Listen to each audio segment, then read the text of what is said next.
Well, I was gonna order a windshield washer pump, the original one for the Celica, but they don't make them anymore, so I ordered this one from basically a 7th gen Celica slash ICE 300 slash RX 330, and it fits. It was a little bit of a tight fit, that's why I had to take off the reservoir because the fender was in the way. And the body is a little bit larger on the bottom section, this from here down. And the one thing why I went with OEM for obviously just for it to be reliable, but also for the fact that these nipples here, the left one and then the right one, the left one is actually bigger, but on the aftermarket ones I've read people saying it's smaller and it's an issue with fitting the hoses. So let's see if it works. And this is from a Camry, this is from 98 to 2002 Corolla, this is a 03 to 08 Corolla, a 7th gen Celica GT, and a 1996 Celica ST spring, and then this is the one that came on my car. So it's super, I don't know, it's the same size, but it seems like it's closer to this one. Not even that one, it's actually the thinnest of all these bunches for some odd reason. So I'm gonna swap this one in and get the pedal filled back, because what I have now is super loose and you barely apply any pressure and the pedal just sinks to the floor. Then this mirror from the junkyard works, and we'll see if I can swap the motor over. That way I don't have to take it to get it painted.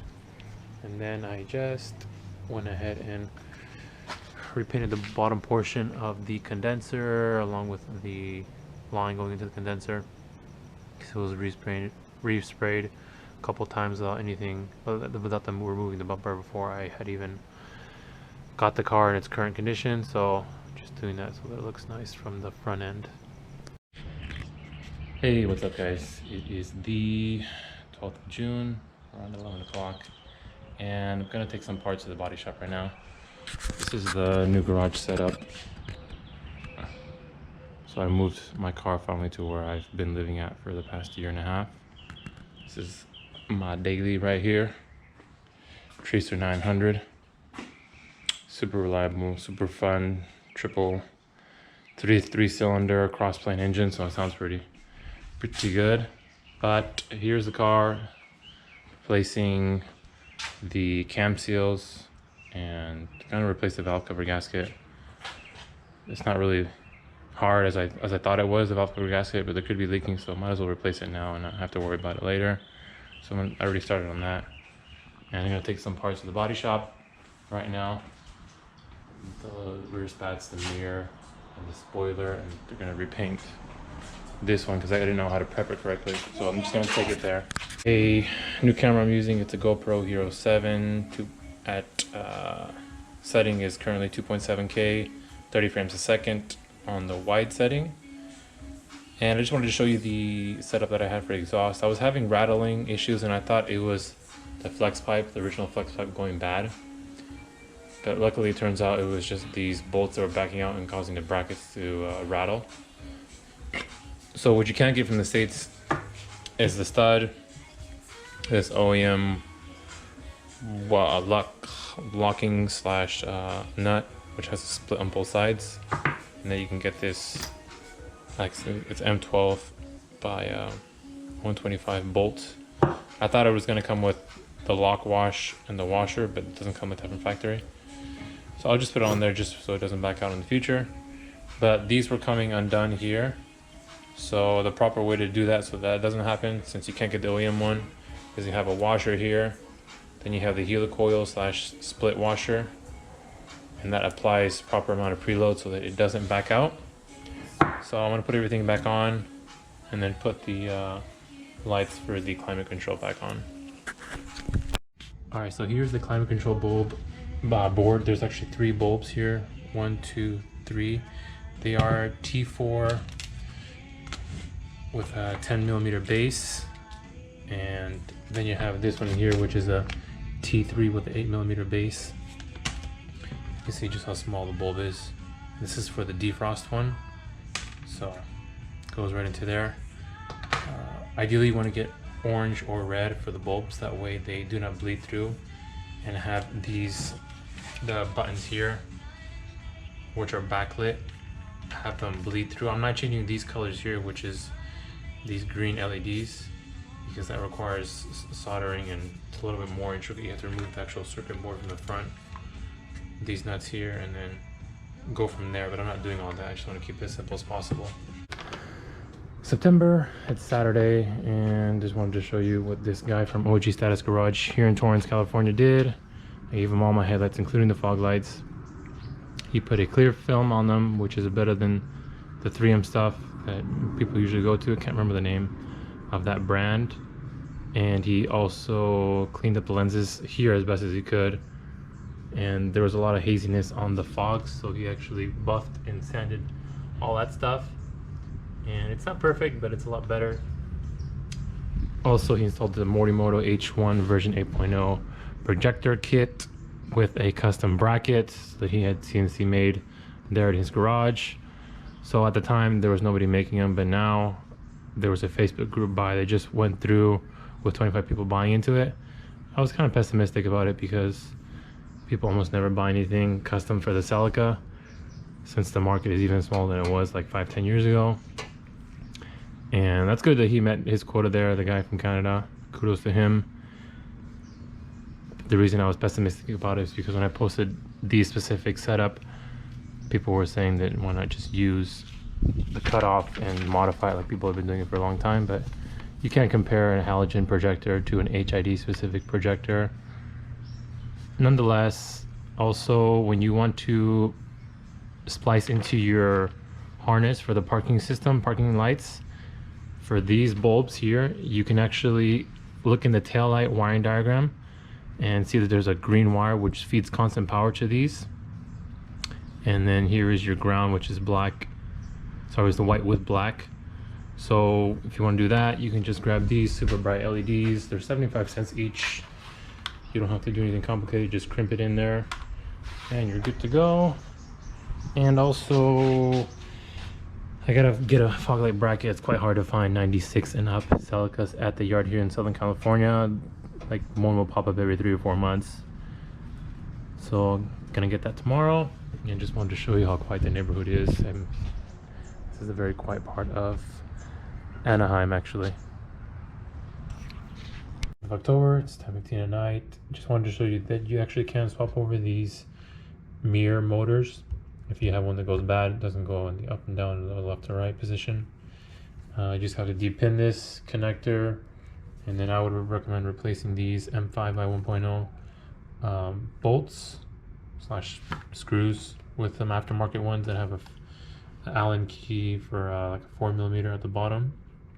Make it much easier because the original ones come with Loctite, so I don't think I'm gonna put Loctite on them. But anyway, this swaps over, and so does this piece. That way you don't have to get any of your parts painted.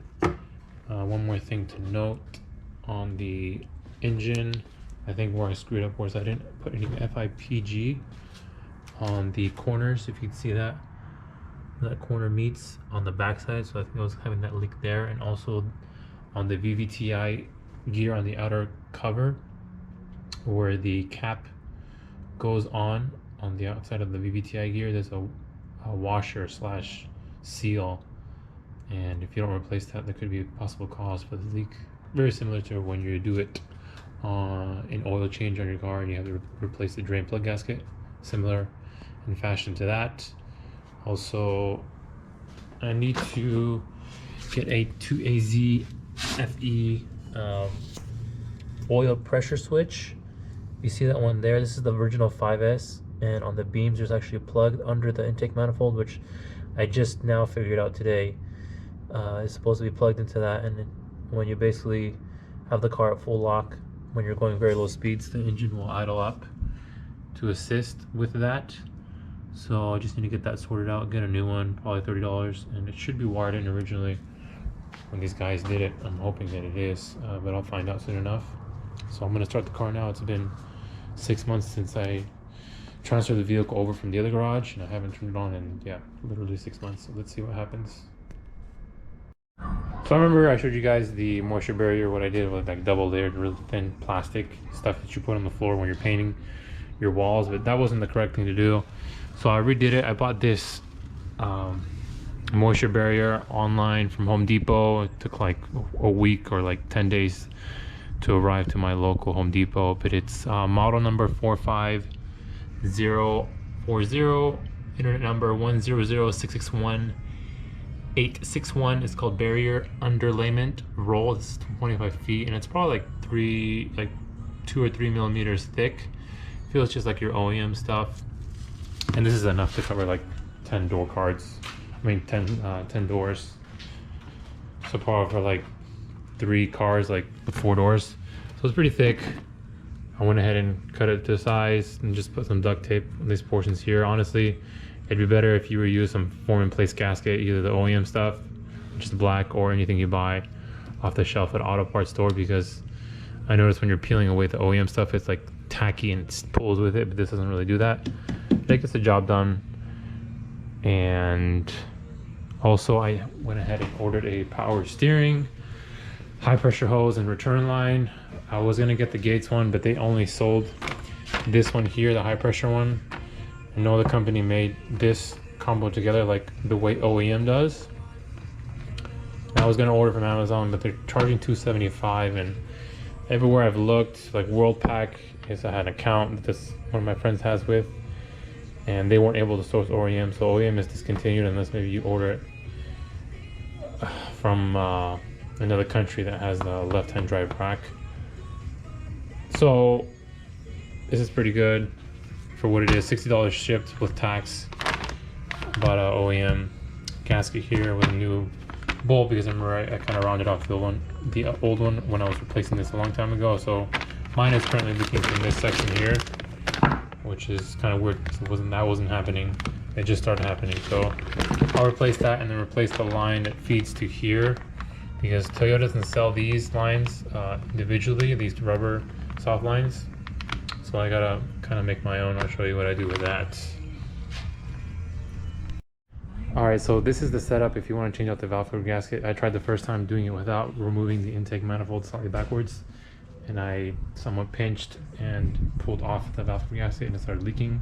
It's like a vacuuming noise. So you just want to do all the nuts on the back side and the 2 bolts that hold into this bracket here and on that side there, and then you can move this far back enough and access all the bolts here in order to do the job correctly. So that'll make it a lot less stressful and allow you to not rub the FIPG in any funny way. So it's 9 o'clock at night, and just wanted to show you how I removed the power steering high pressure line and the return line to the rack. You just remove the top half of the air box. Should be the same for 5S and 7A, and then you break those free, preferably with a line wrench. And here is the Samsung compared to the OEM. Design is pretty much identical. The bend might not be exactly perfect. This piece here, where it goes into the pump, but when you bend it, it's like almost near perfect. So what I did was I had to undo this piece here, this bracket.